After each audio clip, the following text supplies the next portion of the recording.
This is the FutureX podcast. In each episode, we interview a platform designer, author, or publisher. They'll talk about how to build online communities that are diverse, welcoming, and safe. Now, here's your host, Lee Schneider. Welcome to FutureX. I'm Lee Schneider. In today's episode, you'll meet JJ Ramberg, co-creator of Goodpods. JJ is a tech entrepreneur who's been named one of Inc. magazine's Female Founders 100. She was the host of MSNBC's Your Business for more than a decade. She has an MBA from Stanford and is the mother of three. I could go on for a while, but you get the idea that JJ is a super accomplished person. She started Goodpods with her brother Ken as a way for podcast listeners to share what they're listening to with their friends and also recommend episodes. For the podcaster, Goodreads is a way to interact with your audience and get your podcast discovered. It answers the question, what should I listen to next? JJ, welcome to the show. Oh, Lee, thank you so much. I'm so happy to talk to you. Now, Goodpods, social media, discovery platform, what is it? How do you describe it? The easiest way to describe it, frankly, is a reference, which is it's the Goodreads of podcasting for people who are familiar with Goodreads, right? Or Twitter or Instagram, et cetera, of podcasting. What we're trying to do is solve the discovery problem in podcasting. Other people have gotten the technical stuff down, right? There are other people making amazing content. But the big problem in podcasting is that there is so much great content, but you don't know how to find it. And that's where Goodpods comes in. So let's talk about that for a little bit. Why is it hard to find podcasts? Shouldn't it be easier? Why is that so important when you're doing a podcast?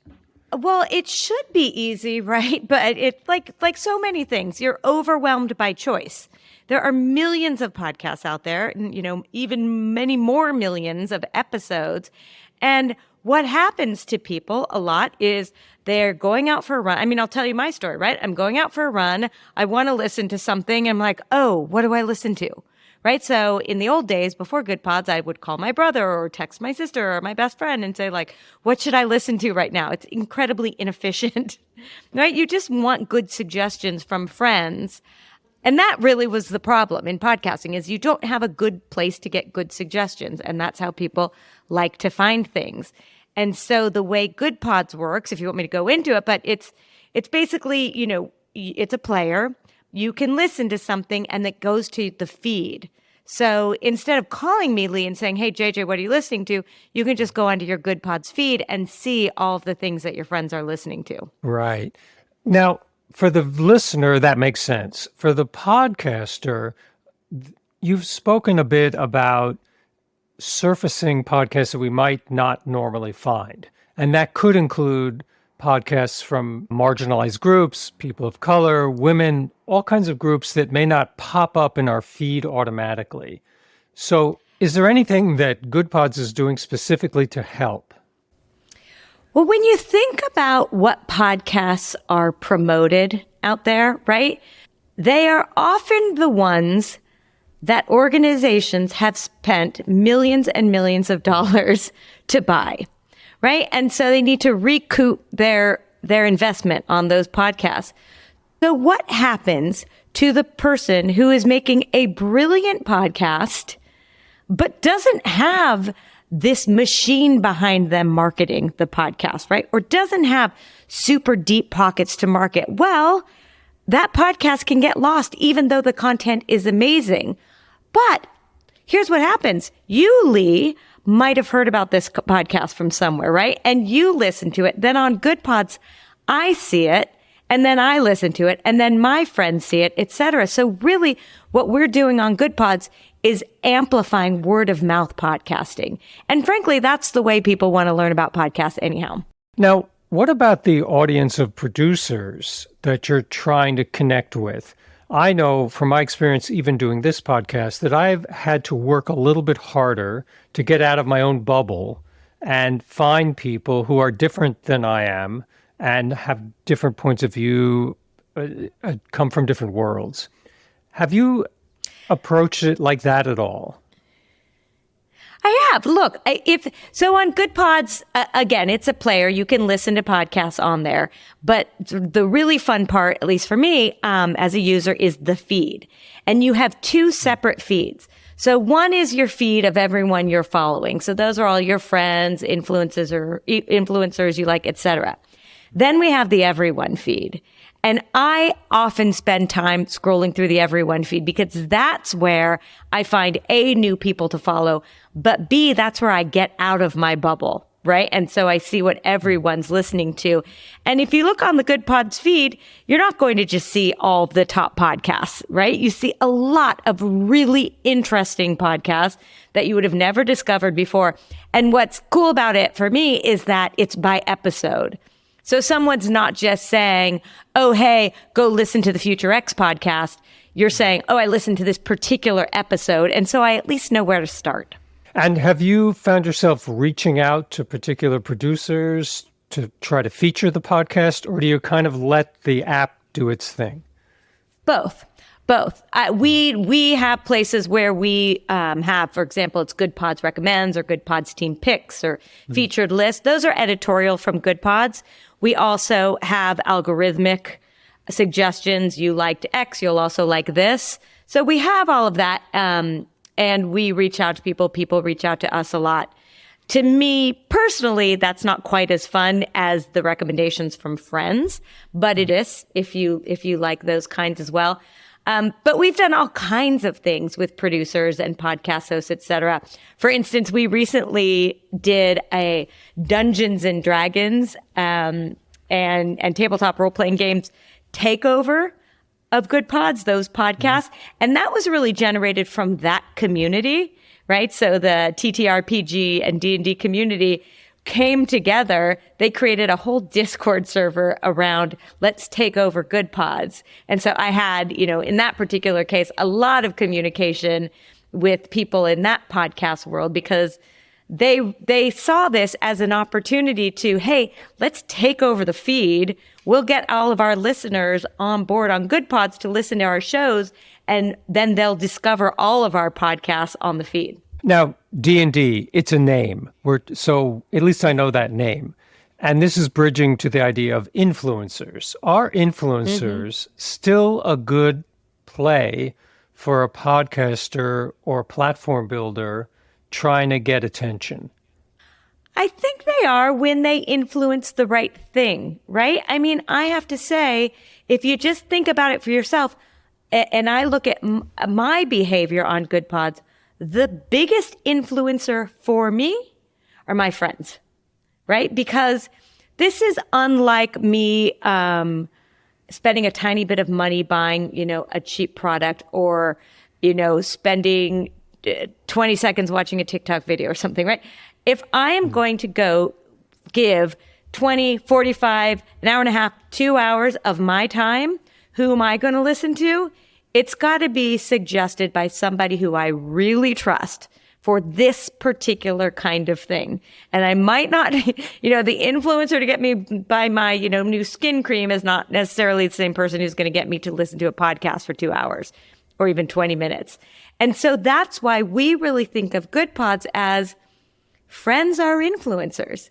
This is word of mouth. And sure, if you get somebody who a lot of people are listening to and they have a really big audience, then yes, they're always important too. But you have to remember, listening to a podcast is a big commitment. And so we kind of think of people as podcast influencers, which is different than any other kind of influencer. Yeah, that's a great point. Very true. It's a bigger commitment. If we're thinking about the platform itself, we can dialogue on that platform. We can give comments on that platform. A lot of people in my recent readings about trying to figure out what makes a good platform, content moderation comes into it as a big factor because platforms are content moderation in some way. They have to work, but they are content moderation vehicles. Have you had to do a lot with content moderation, or is it kind of working itself out on its own? There's some content moderation on the site, but as with other social media, right, people go on there to engage with each other.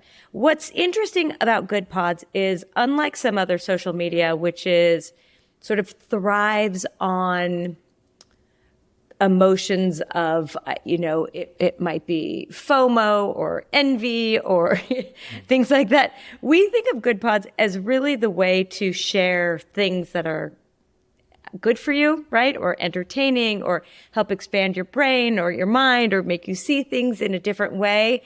And so some of what's amazing is seeing the podcasters engage with their audience, or the podcasters engage with each other. But it is really, the sort of user generated content on Goodpods is really, I use the term optimistic, right?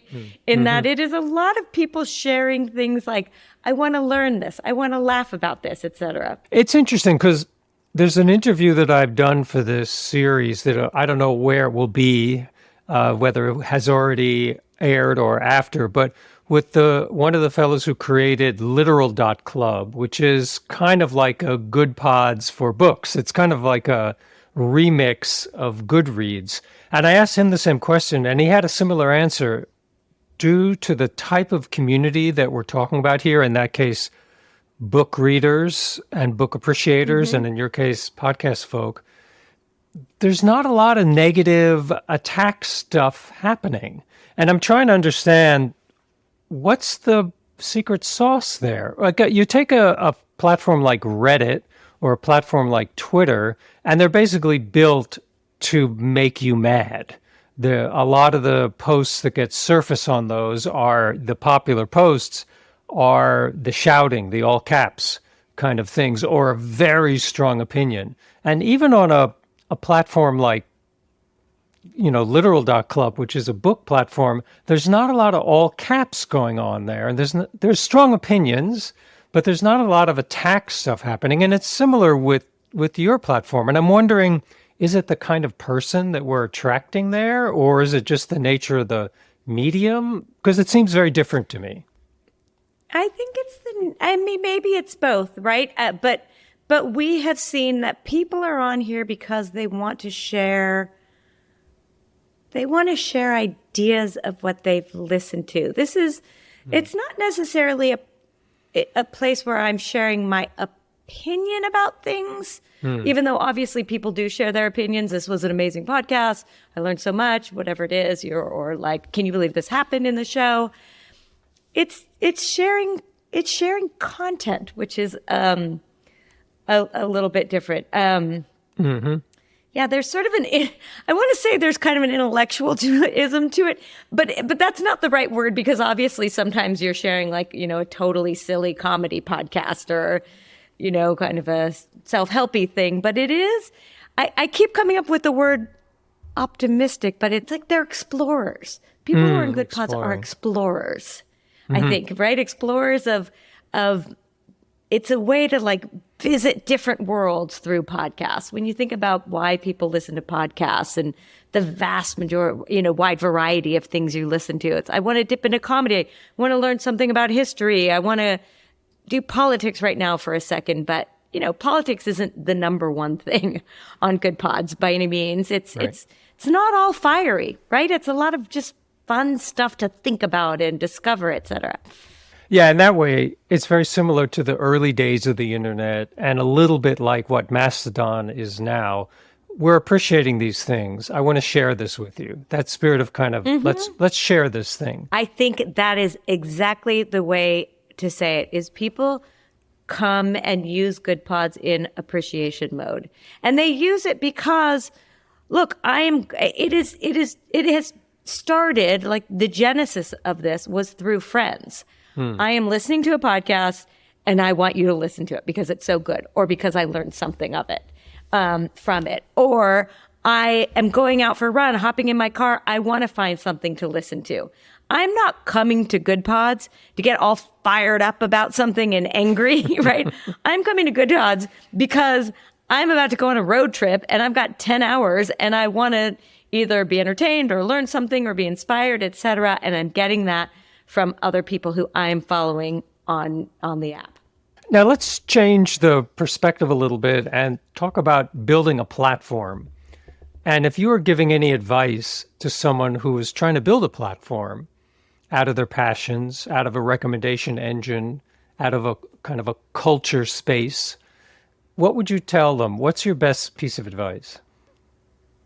It's hard. It takes a lot of work. It takes a lot of this works, this doesn't. You have to be open-minded. You have to really, really, really talk to the people who are using the platform. I mean, one of the reasons why Goodpods grew is because early on, we started a dialogue with all size podcasters, big and small, and listeners. I mean, Lee, you were one of the early people that I spoke to in Goodpods, right? That's true. And people like you were just incredibly helpful for me to say, okay, here's my hypothesis.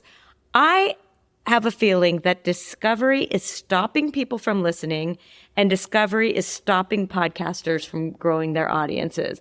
And if that's true, tell me your experience with that. And so I spoke to 700, I'm not kidding, 700 people before we launched this thing. Wow. And then launched it and then continued that dialogue to say, okay, what on this works? What doesn't work? And, we get suggestions all the time. And then we have to say, let's prioritize these, which is hard because you want to do everything all at once. But obviously we don't have unlimited capacity to do all of that. So really it is understanding that you're not going to get it right the first time. You're not going to get it right the 100th time. You're never going to get it right. You're constantly going to be changing. Yeah. And I found also in building audiences for podcasts and platforms, you don't always know what's going to click. When you do a podcast and you have Brené Brown as your first interview, you can be pretty sure you're going to get a lot of downloads on that podcast. That's great. But in my case, I've cast actors in podcasts hoping that they would be promoters of their role in the podcast. Mm-hmm. And when they do, it's magic. When they are all over every platform that they use, telling people about their appearance in the podcast or how, what it was like for them. The people who do that, those podcasts are still racking up numbers, in the thousands, versus the podcast that I thought was fascinating, but only reached a few people and didn't get that kind of synergistic, connective promotion.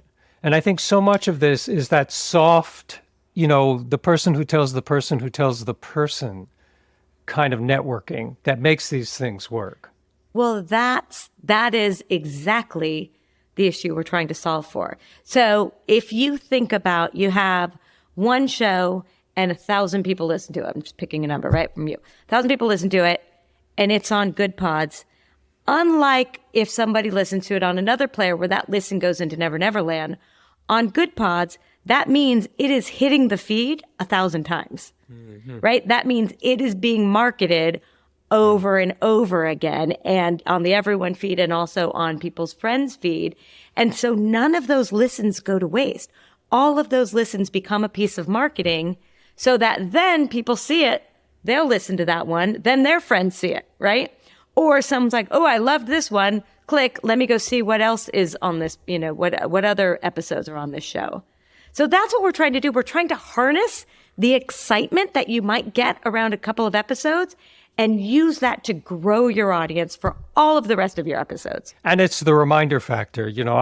I'll put a tab up in my browser and try to ignore it. And then it keeps coming up and I keep seeing, well, I'm supposed to be doing that thing or I'm supposed to be going to that thing. And eventually I do it because it's there in front of me. And I think we're so distracted these days. There's so much going on, right? You need that kind of click, that reminder. I think there's also something really fun. Well, there are two things. One, yes, you need the reminder. But two, it is hard to remember. Our brains are filled with so many things that someone might say to me, oh my God, I just listened to the most amazing Future X podcast episode, or I might see it on Twitter or something. But when I'm about to go for my run or get in my car, I'm like, wait, what did they tell me to listen to again? Shoot, can't remember. Okay, go back to the normal ones I always listen to. Even though I would love to, I just forget or I can't find it. I forget the name. Right now I can just go on, let me go onto Lee's profile and see what he listened to. The other fun thing, and this is just sort of like an interesting psychological experiment, right? But it makes sense. The other fun thing, so the use cases as a user is either I see you, Lee, listen to something and I listen to it, right? Or I listen to something and then I see you, Lee, listen to it later on. And there is something really fun about knowing that I listened to something and then a friend of mine listened to it because they liked my recommendation. And so, right, I get a notification. I mean, obviously, there are all sorts of privacy settings, so you can decide what you want. Mm-hmm. I can make my listens public, private, et cetera, notifications or not. But the way I have mine set up, I get a notification saying, hey, Lee, just listen to the podcast you listened to. And then it's so fun to know that sort of you took my recommendation, but then also to know like, oh, I can talk to you about it now. I'm so excited about this thing I just heard, and now I know Lee heard it too.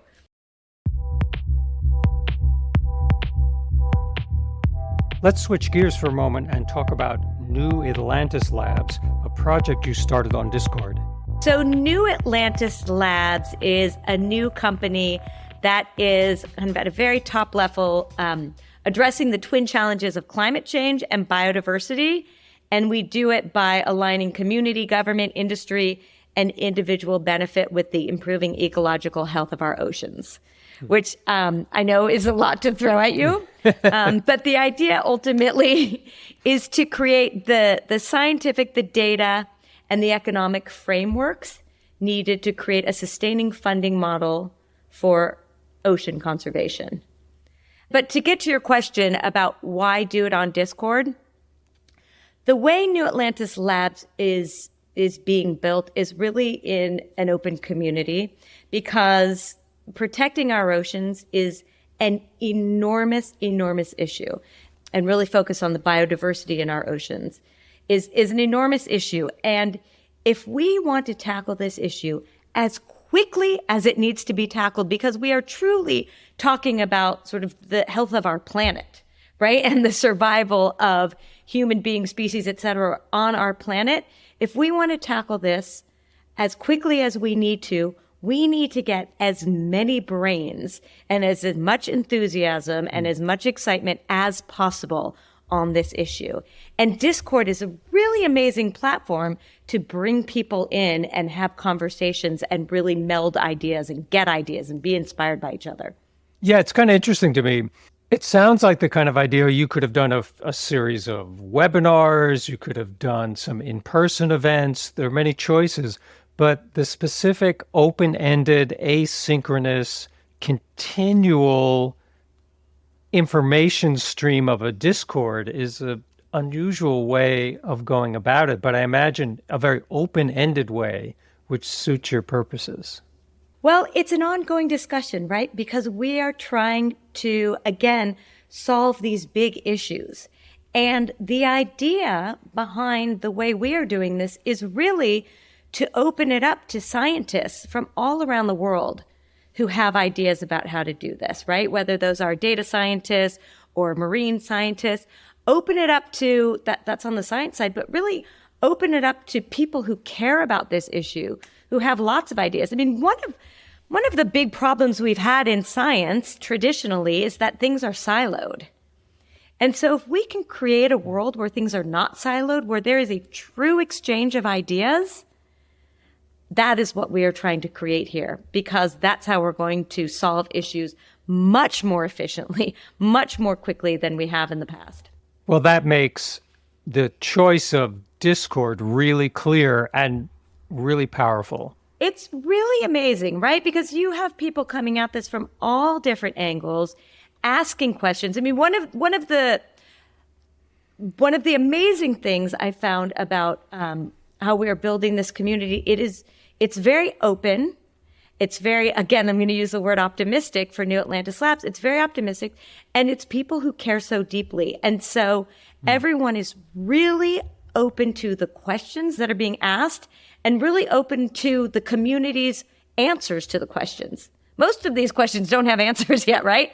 But we really need to work through them as a group because everyone's an expert in something else.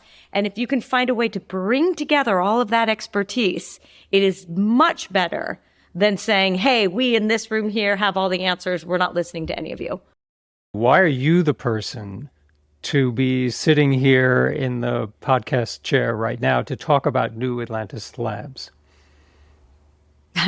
Well, it's not just me. It could be an entire team of people, right? We have the two founders, Courtney Nichols Gould and Gordon Gould, are these incredible entrepreneurs, very successful with previous company that they had launched and which was acquired, Smarty Pants. And we have an incredible team of marine scientists and data scientists from all over. And so, but why I got involved is really from a couple of different directions, but it comes down to understanding that if we do not address the issues of our environment and from our angle, biodiversity and how incredibly important that is for the health of our planet, then it's going to be a big problem. I mean, to say the least, right? So it is really a matter of life and death.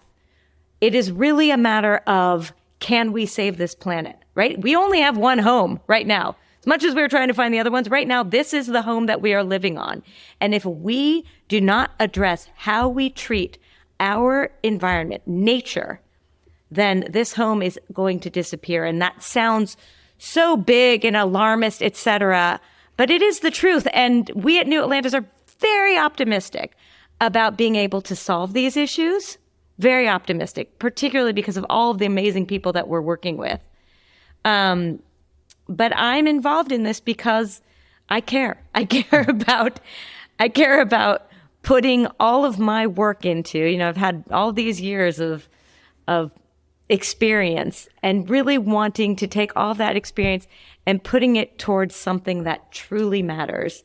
And there's a time limit for this. And so we need to be working on this now. Yeah, I couldn't agree more. I can bring out my dad credentials here and my parent credentials, because what motivates me to even talk about these things is children, having children, and knowing what kind of world that I'm leaving for them, and we, as our generation and your younger generation, leaving for them, and realizing that, we've kind of screwed this up, and there's got to be some solution, and putting the best minds together is one plan. Having a brain trust, as it were, is one great way. Abolishing fossil fuel companies is another great way. But not everybody's going to be ready for everything, and not everybody's going to be ready for every step.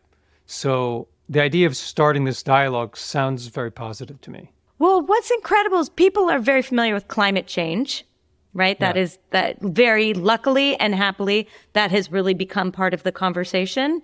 What has not yet become as large a part of the conversation is biodiversity loss and how incredibly important it is for us to change the trajectory of biodiversity loss, because our earth and our nature is such a complex web and everything plays a role, and we can't have things disappear or else that role will no longer be played.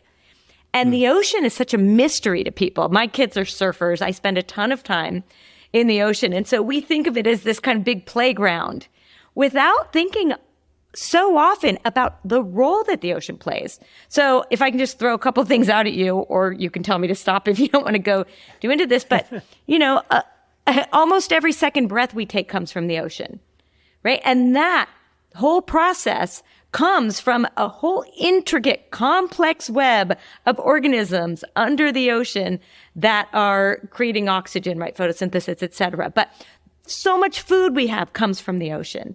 We're looking in the ocean for materials that are used in medicines.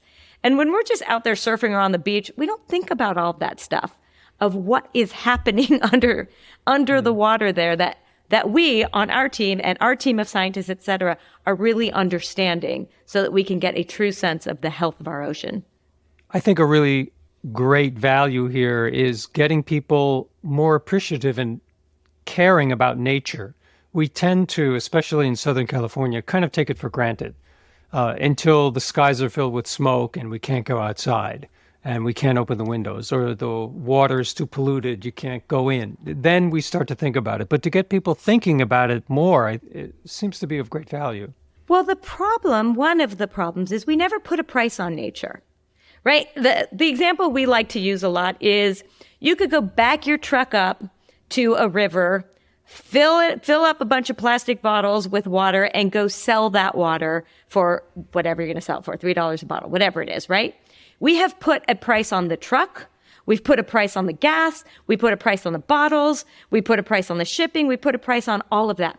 We did not put a price on going in and taking that water and the ecosystems that it destroyed.